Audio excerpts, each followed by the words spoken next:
अगला टेंस है present perfect continuous. Present perfect continuous की पहचान ये होती है कि उनके हिंदी वाक्यों के अंत में रहा है, रही है, रहे हैं, रहा हूँ आता है और वाक्य में बीच में कहीं पर समय दिया जाता है और उस समय के आगे से लगा होता है।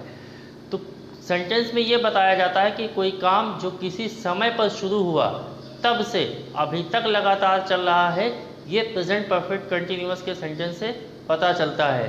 तो क्या पहचान बताई गई कि हिंदी वाक्यों के अंत में रहा है, रही है, रहे हैं, रहा हूँ आता है और बीच में समय दिया जाता है, समय के आगे से होता है, मतलब काम के शुरू होने का समय बताया जाता है। जैसे कि वो 2 घंटों से पढ़ रहा है, तो हिंदी वाक्य के अंत में रहा है आया हुआ है और 2 घंटों से टाइम दिया गया, टाइम के आगे से लगा हुआ, मतलब 2 घंटे पहले उसने पढ़ना शुरू किया और तब से उसके पढ़ने का काम अभी तक चल रहा है, लगातार हो रहा है। हम 7 बजे से आराम कर रहे हैं, हिंदी वाक्य अंत में रहे हैं आया है और 7 बजे से आराम कर रहे हैं, तो 7 बजे आराम करना शुरू किया, तब से आराम करने का काम अभी तक चल रहा है, लगातार हो रहा है। इसको बोलने और लिखने के लिए स्ट्रक्चर होगा अंग्रेजी में subject plus has been, have been plus verb first form ING plus object और सबसे अंत में समय के लिए आएगा सिंस या फॉर में से किसी एक का प्रयोग करना है, उसके बाद समय।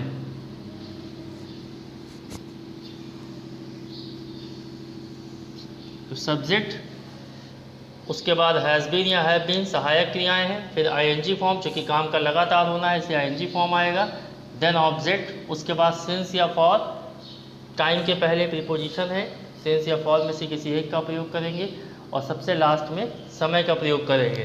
तो समय के अनुसार सिंस या फॉर का प्रयोग करना है। देखिए हैज़ बीन और हैव बीन बिल्कुल वैसे ही यूज़ होते हैं जैसे कि हैज़ और हैव यूज़ होते हैं। आपने प्रेजेंट परफेक्ट टेंस में हैज़ और हैव का प्रयोग पढ़ा है कि हैज़ हम यूज़ करते हैं ही, शी, इट सिंगुलर के साथ में, हैव का प्रयोग करते हैं आई, यू, वी, दे प्लूरल के साथ में। तो जिनके साथ हैज़ यूज़ हो रहा था उनके साथ हैज़ बीन यूज़ होने लगेगा और जिनके साथ हैव यूज़ हो रहा था उनके साथ हैव बीन यूज़ होगा। तो हैज़ हैव की ही तरह हैज़ बीन और हैव बीन का यूज़ करते हैं। उसके बाद काम का लगातार होना आईएनजी फॉर्म में, देन ऑब्जेक्ट प्लस सिंस या for plus time. Present perfect continuous ही नहीं, तीनों परफेक्ट कंटिन्यूअस टेंसेस में टाइम आएगा और टाइम के पहले सिंस और फॉर में से किसी एक का प्रयोग करना होगा। समय के अनुसार सिंस और फॉर का प्रयोग होता है। तीनों टेंसेस में सबसे महत्वपूर्ण यही है कि कब आप सिंस का प्रयोग करें और कब आप फॉर का प्रयोग करें। तो जब आप समय के बारे में जानेंगे तभी आप सिंस और फॉर का प्रयोग सही ढंग से कर पाएंगे। तो वो आपको इस चार्ट से समझ में आएगा कि सिंस हम यूज़ करते हैं पॉइंट ऑफ टाइम के पहले और फॉर हम यूज़ करते हैं पीरियड ऑफ टाइम के पहले। अब point of time, period of time क्या है? तो पॉइंट ऑफ टाइम जैसे कि 6 o'clock मॉर्निंग ट्यूसडे जून 2019, चाइल्डहुड, बर्थ, ये सभी पॉइंट ऑफ टाइम है और इन सब के पहले हम क्या प्रयोग करेंगे? सिंस। पीरियड ऑफ टाइम जैसे कि सेकेंड्स, मिनट्स,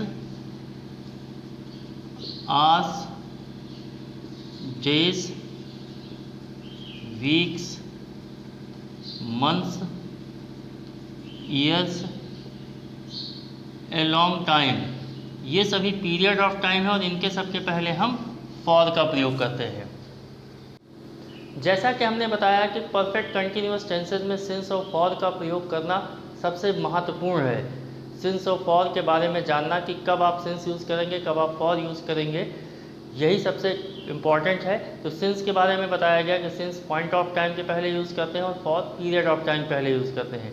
देखिए, या तो आप रट लीजिए कि कौन से टाइम पॉइंट ऑफ टाइम की कैटेगरी में आते हैं और कौन से टाइम पीरियड ऑफ टाइम की कैटेगरी में आते हैं, या फिर आप समझ लीजिए कि किस टाइम को पॉइंट ऑफ टाइम की कैटेगरी में माना गया है, रखा गया है और किस समय को पीरियड ऑफ टाइम की कैटेगरी में रखा गया है, पीरियड ऑफ टाइम की कैटेगरी में माना गया है।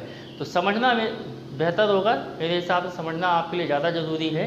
तो आप ऐसे समझ सकते हैं कि पॉइंट ऑफ टाइम वो टाइम होते हैं जो अपने मेज़रमेंट में, अपनी यूनिट में केवल एक बार आते हैं, एक बार घटित होते हैं, वो पॉइंट ऑफ टाइम होते हैं। जैसे कि आप यहाँ पर देखिए point of time 6 o'clock morning Tuesday, तो 6 o'clock घड़ी का समय है और घड़ी में 6 एक ही बार आया हुआ है, 6 एक ही बार दिया है, तो ये पॉइंट ऑफ टाइम है। जैसे कि मॉर्निंग दिन का हिस्सा है और पूरे दिन में मॉर्निंग एक ही बार आएगा, नून एक ही बार आएगा, इवनिंग एक ही बार आएगा, तो ये सभी पॉइंट ऑफ टाइम है। ट्यूसडे वीक का हिस्सा है, सप्ताह का हिस्सा है और पूरे सप्ताह में मंगलवार एक ही बार आता है। सप्ताह में 7 दिन होते हैं, कोई भी दिन एक ही बार आता है, तो वो सभी पॉइंट ऑफ टाइम की कैटेगरी में आते हैं। जैसे कि जून साल का हिस्सा है और पूरे साल में जून एक ही बार आता है, तो ये भी पॉइंट ऑफ टाइम। 2019 कोई भी सन एक ही बार आता है। चाइल्डहुड बचपना जीवन का हिस्सा है और पूरे जीवन में बचपना एक ही बार आता है, तो उसके पहले भी सेंस लगेगा। जन्म एक ही बार होता है, मृत्यु एक बार होता है, ये सभी पॉइंट ऑफ टाइम है, इनके पहले हम सेंस यूज़ करेंगे। पीरियड ऑफ टाइम याद करना और आसान है। टाइम की छोटी यूनिट, सबसे छोटी यूनिट से शुरुआत करिए और सेकंड, सेकंड से ऊपर आएंगे तो मिनट, मिनट से ऊपर आएंगे तो आर, आर से ऊपर आएंगे तो डे, डे से ऊपर आएंगे तो वीक, वीक से ऊपर आएंगे मंथ, मंथ से ऊपर आएंगे years, and so many years. Long time, लंबा समय होगा तो वहाँ पर आप फॉर यूज़ करिए पीरियड ऑफ टाइम के पहले। तो यह याद करना आपके लिए और आसान है। सेकंड, सेकंड से ऊपर की यूनिट इंक्रीजिंग ऑर्डर में आएंगे तो मिनट, मिनट से ऊपर आर, आर से ऊपर डे, डे से ऊपर वीक, वीक से ऊपर मंथ, मंथ से ऊपर year, and so many years a long time. तो इस तरह से आप इसे समझ सकते हैं और समझ लेंगे तो आप कभी भी सेंस ऑफ फॉर को यूज़ करने में गलती नहीं करेंगे। अब बात करते हैं ट्रांसलेशन की। तो वो 2 घंटों से पढ़ रहा है, तो ही सब्जेक्ट और ही के साथ हैज़ बीन, पढ़ना, रीड या स्टडी आईएनजी फॉर्म में रीडिंग। अब 2 घंटे से, घंटे आवर्स पीरियड ऑफ टाइम है, उनके पहले फॉर यूज़ करना है, तो फॉर 2 आवर्स।